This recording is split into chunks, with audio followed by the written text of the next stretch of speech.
अब हम आते हैं राज्य विधानमंडल की शक्तियां एवं कार्य।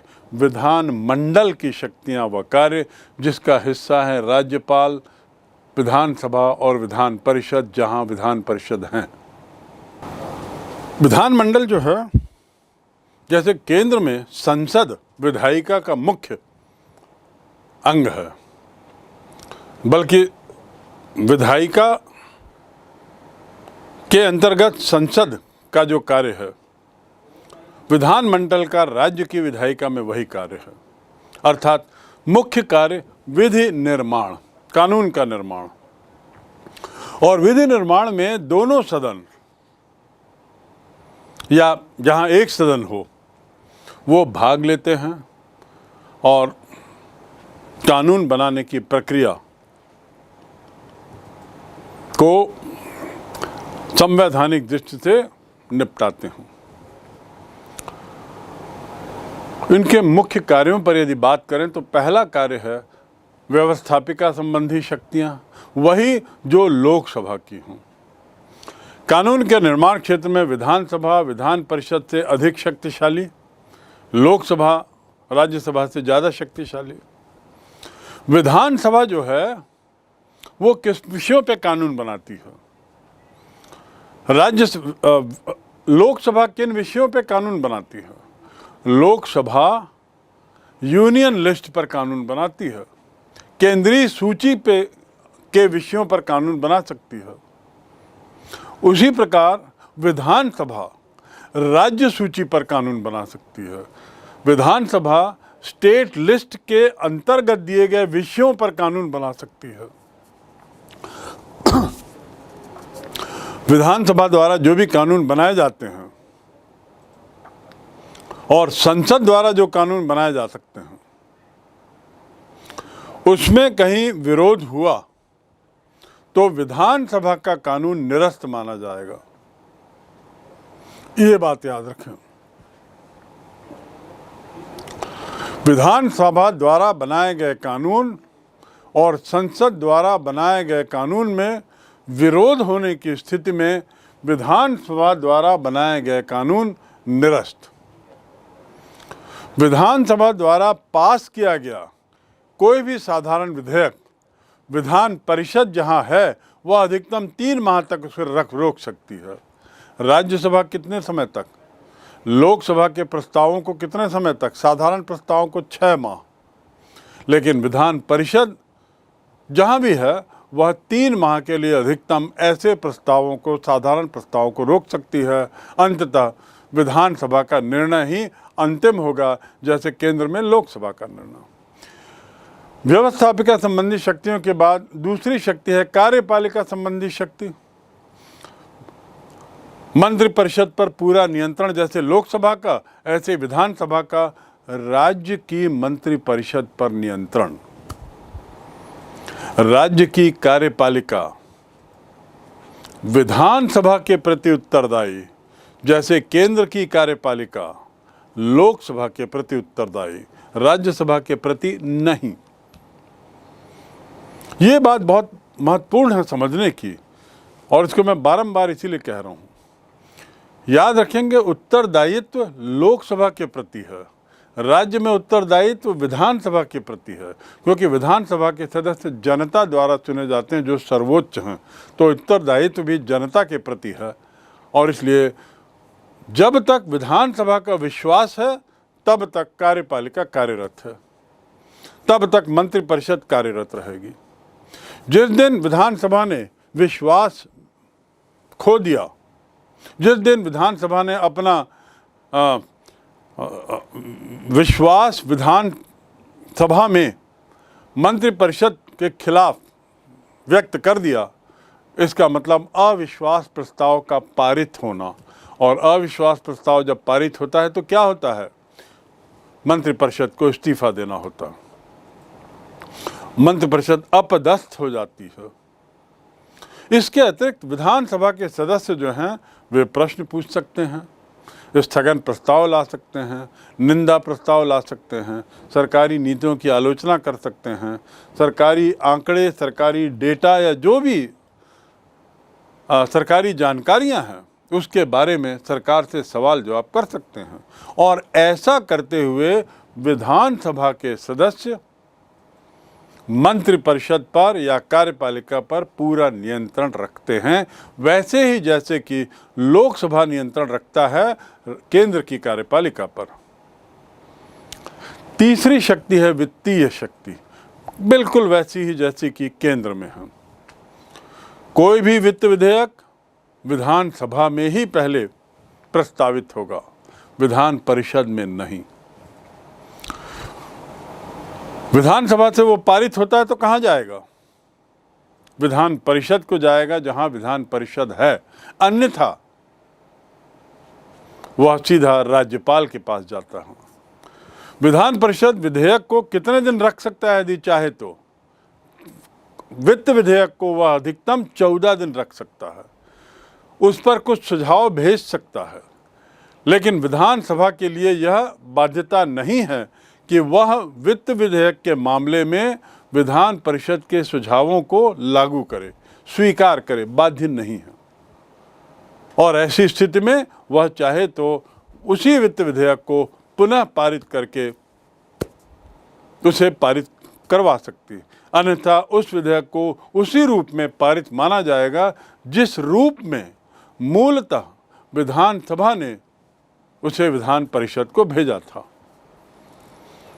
दूसरे शब्दों में, विधान परिषद के सुझावों को मानना न मानना विधानसभा की इच्छा पर है, जैसा कि राज्यसभा के सुझावों को मानना न मानना लोकसभा की इच्छा पर है। तो इस प्रकार हम देख रहे हैं कि वित्त संबंधी शक्तियों में विधानसभा का स्थान वही है, कार्यपालिका संबंधी शक्तियों में विधानसभा का स्थान वही है, व्यवस्थापिका संबंधी शक्तियों में विधानसभा का स्थान वही है जो केंद्र में लोकसभा का है। विधानसभा के शक्तियों या पावर्स में अंतिम जो शक्ति जिसका जिक्र हमको करना है वह है अन्य शक्तियाँ। यानी ऊपर जो शक्तियाँ बताई गई हैं वो उसकी मुख्य रूप से थी, लेकिन उसके अलावा कुछ अन्य और भी हैं, जैसे राष्ट्रपति और संसद के बारे में बात करते करते मैंने लोकसभा के बारे में बताया था कि उसकी कुछ अन्य शक्तियाँ।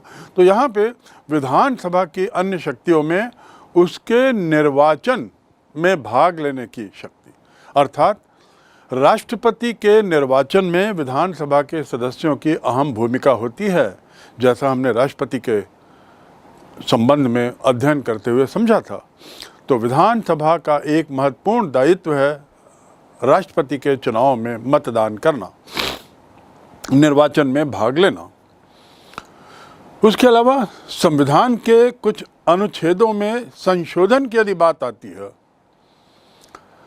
संशोधनों की बात, तो भारतीय संघ के कम से कम आधे से ज़्यादा राज्यों की विधानसभाएं अपनी सहमति दें, तभी जाकर संशोधन स्वीकार होगा। आखिर ऐसा क्यों?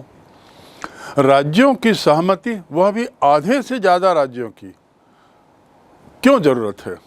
ज़रूरत केवल इसलिए है कि भारत जो है वो संघवाद है और संघ में राज्य बहुत महत्वपूर्ण होते हैं।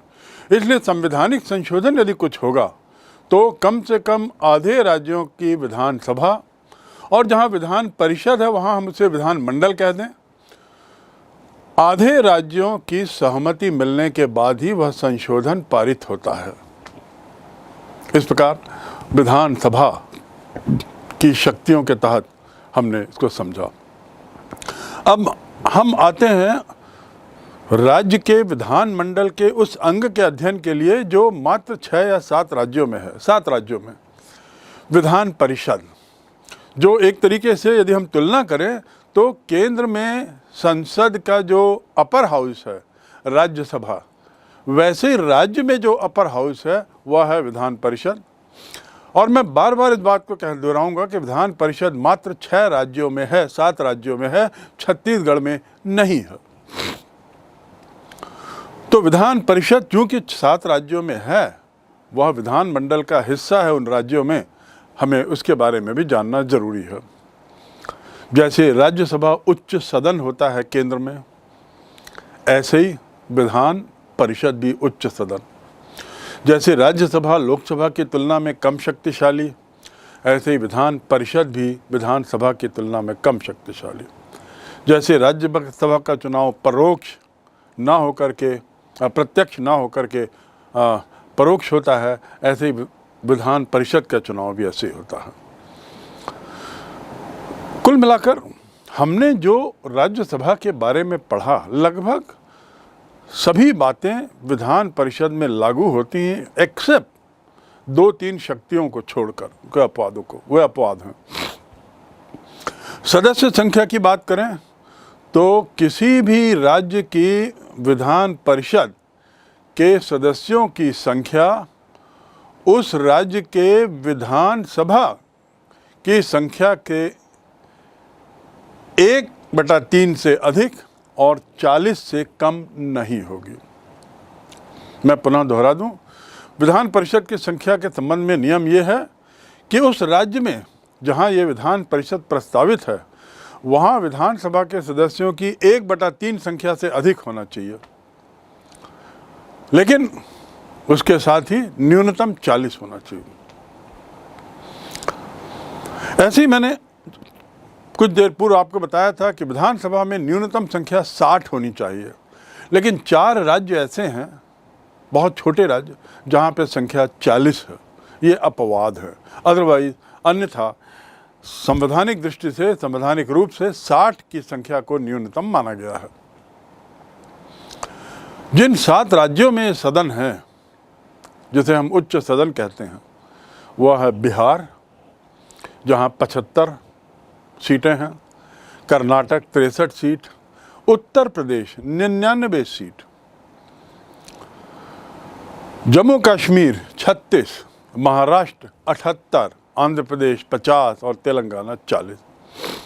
इस प्रकार उत्तर प्रदेश में यहाँ भी संख्या सबसे ज़्यादा है, क्योंकि न्यूनतम 1/3 सदस्यों के बराबर संख्या होनी चाहिए, 1/3 विधानसभा के सदस्यों की। उत्तर प्रदेश में विधानसभा के सदस्य कितने हैं? 403। 403 का 1/3 यदि हम लेते हैं तो 100 से ज़्यादा होती है, इन्होंने 99 रखा है। विधान परिषद के सदस्यों का निर्वाचन कैसे होता है? राज्यपाल द्वारा जो मनोनीत होते हैं उनको छोड़ दिया जाए,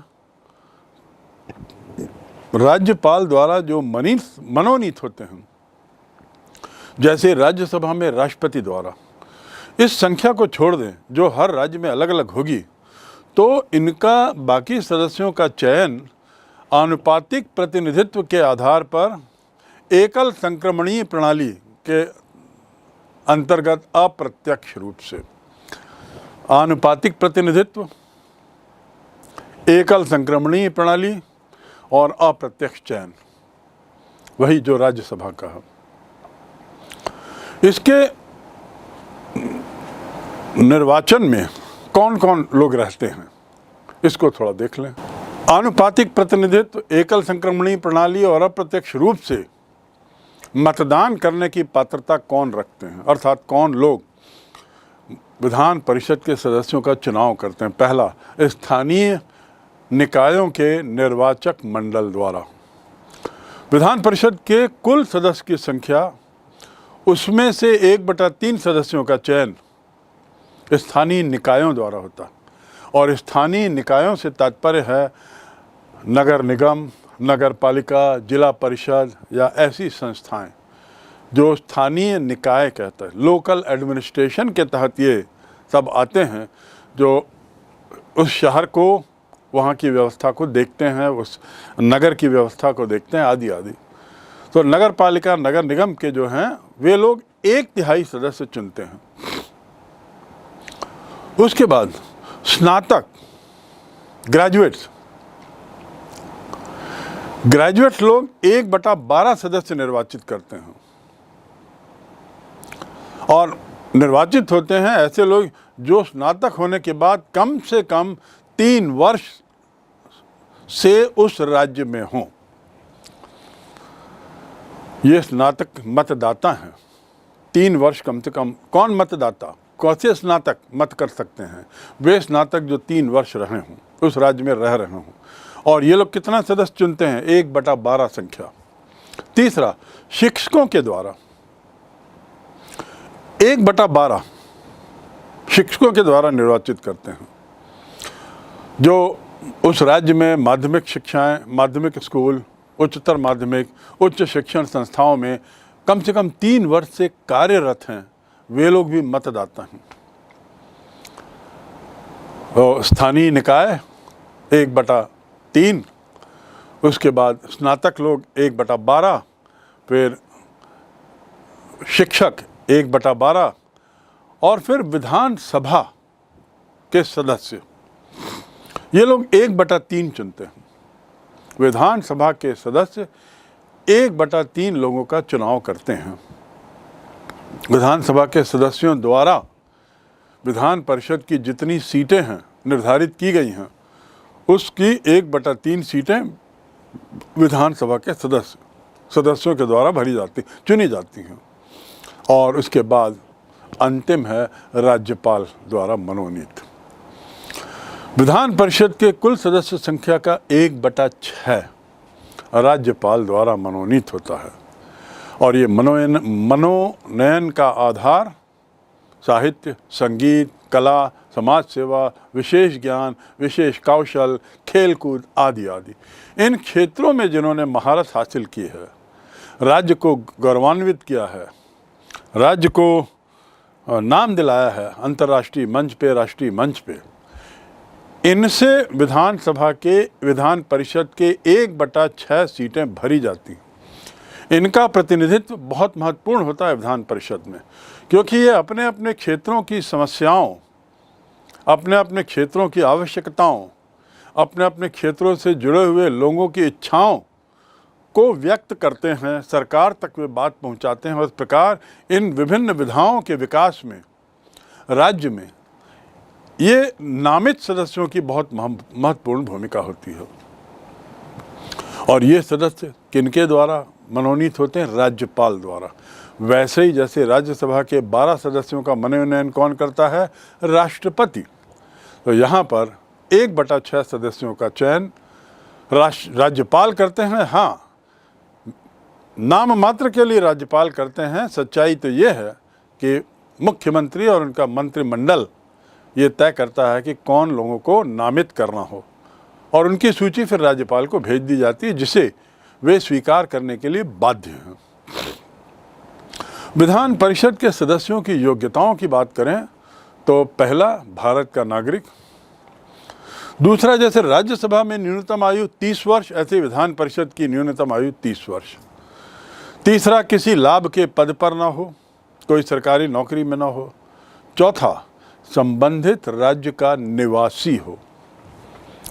याद करेंगे, जब राज्यसभा की योग्यता की बात की थी मैंने बताया था कि 1951 के अधिनियम के तहत राज्यसभा की सदस्यता के लिए उस राज्य का निवासी होना अनिवार्य है जहां से आप सदस्य बनना चाह रहे हो।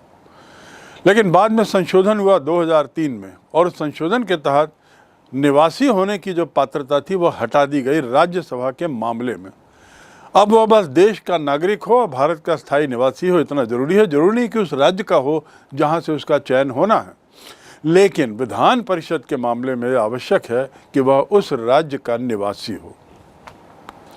और पांचवी आवश्यकता है, संसद द्वारा समय समय पर पारित निर्धारित अन्य अर्हताओं, अन्य योग्यताएं वे रखता हो। लोकसभा और राज्यसभा के अंतर को बताते हुए मैंने एक बहुत बड़ी बात, बहुत महत्वपूर्ण बिंदु बताया था, और वह था जहां लोकसभा भंग होती है, राज्यसभा स्थायी है, वह कभी पूर्ण रूपेण भंग नहीं हो सकती। यही स्थिति विधान परिषद की भी है। विधान परिषद भी राज्य में स्थायी सदन है, वह निरंतरता, सततता का परिचायक है। इसके सदस्यों का चुनाव भी 6 वर्ष के लिए होता है। इसके सदस्य भी 1/3 हर 2 वर्ष में अवकाश ग्रहण करते हैं, और उनके स्थान पर नए सदस्य लिए जाते हैं। तो कमोबेश वही स्थिति है जो राज्यसभा की है हर मामले में। कोरम, विधानसभा की बैठक के लिए जरूरी है कि 10 सदस्य हों, या कुल सदस्यों का 1/10। 2 शर्तें दी हैं, क्योंकि कई जगह विधान परिषद के सदस्यों की संख्या कम निर्धारित की गई है, जैसा हमने उस सूची में देखा। तो ऐसी स्थिति में 2 तरह की शर्तें, या तो कम से कम 10 सदस्य रहें या कुल निर्धारित संख्या का 1/10 लोग रहें, तब ही विधान परिषद का उस दिन का संचालन होता है। इसके प्रमुख पदाधिकारी कौन? सभापति, चेयरमैन, जैसे राज्यसभा में और उपसभापति, डिप्टी चेयरमैन।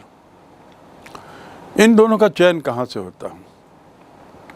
राज्यसभा के चेयरमैन तो वही होते हैं जो उपराष्ट्रपति चुने जाते हैं, पदेन। लेकिन राज्य की स्थिति में ऐसा नहीं है। राज्य की स्थिति में थोड़ा अंतर है। दोनों ही का निर्वाचन विधान परिषद के सदस्य अपने बीच से करते हैं। अपने ही बीच से दोनों का निर्वाचन होता है। और इसके अलावा 14 दिन पूर्व की सूचना आवश्यक है पद से हटाने के लिए, जैसा राज्यसभा में आवश्यक है डिप्टी चेयरमैन को हटाने के लिए। विधान परिषद के चेयरमैन, वाइस चेयरमैन की शक्तियां वही हैं जो विधानसभा के अध्यक्ष और उपाध्यक्ष की हैं। सभापति और उपसभापति, इनका वेतन विधानमंडल निर्धारित करता है। तो इस प्रकार विधान परिषद के बारे में आपको पूरी जानकारी मिल गई। गठन से लेकर सदस्य संख्या, निर्वाचन शैली, उसके बाद उनकी योग्यताएं, फिर कार्यकाल, कोरम और अंत में पदाधिकारी। अब हम आते हैं संभवतः सबसे महत्वपूर्ण बिंदु पर इस अध्याय के। ये अध्याय का नाम है विधायिका। विधायिका अर्थात कानून बनाने का कार्य।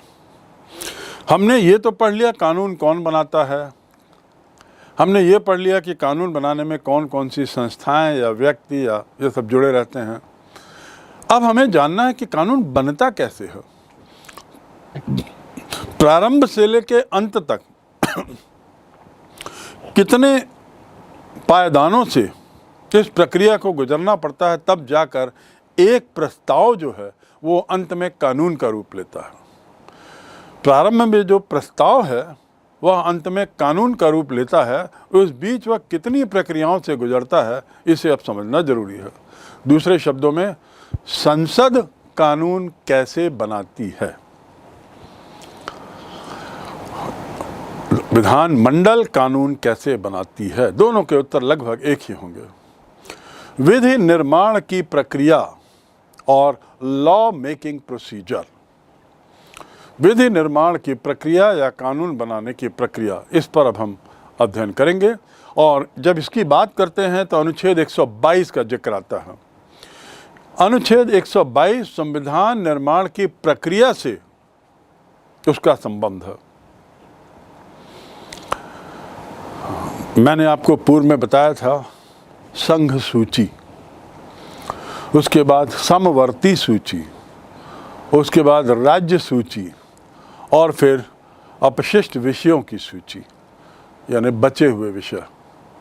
4 सूचियों के बारे में विस्तार से बताया था। यहाँ पर उन सूचियों का जिक्र करना बहुत आवश्यक है जब कानूनी प्रक्रिया की बात हो रही है। अनुच्छेद 122 में प्रक्रिया का जिक्र है, लेकिन इस प्रक्रिया की शुरुआत होती है अनुच्छेद 107 से, अर्थात लगभग 15 अनुच्छेद प्रक्रियाओं पर दिए हुए हैं, कानूनी संबंधी प्रक्रिया पर, जो विधायिका का सबसे महत्वपूर्ण कार्य है। तो कानून कैसे बनते हैं, चलिए देखें। पहले जो प्रस्ताव होता है उसे हम विधेयक कहते हैं। क्या कहते हैं? विधेयक। जो विधि बनने जा रहा है, जो कानून बनने जा रहा है, तो हम क्या कहते हैं उसे? विधेयक। विधेयक के 2 प्रकार, जिसका जिक्र मैं पूर्व में कर चुका हूं। एक तो साधारण विधेयक और दूसरा वित्त विधेयक। वित्त विधेयक क्या है? जिनका संबंध पैसे से है। कर या आय व्यय के बारे में जिसमें हो, जिस विधेयक में, जिस प्रस्ताव में कर संबंधी बात हो, आय व्यय संबंधी बात हो, आर्थिक बातें हो, पैसे संबंधी, उसे हम कहते हैं वित्त विधेयक। दो भागों में पहला भाग कहलाता है सरकारी विधेयक और दूसरा कहलाएगा गैर सरकारी या प्राइवेट या निजी। एक सरकारी, दूसरा निजी। चलिए हम शुरू में बात करते हैं साधारण विधेयक के बारे में, क्योंकि अधिकतर विधेयक साधारण विधेयक की श्रेणी में आते हैं और इनके बारे में वैसे भी पूर्व में काफ़ी विस्तार से अध्ययन हो चुका है। लेकिन यहाँ पर कानून बनाने की प्रक्रिया में कैसे ये आगे बढ़ते हैं विधेयक, इस पर हम समझ रहे हैं, समझने की कोशिश करेंगे। साधारण विधेयक जो है वह कहलाता है जो वित्त से जिसका कोई ताल्लुकात नहीं, और दो प्रकार के सरकारी और गैर सरकारी।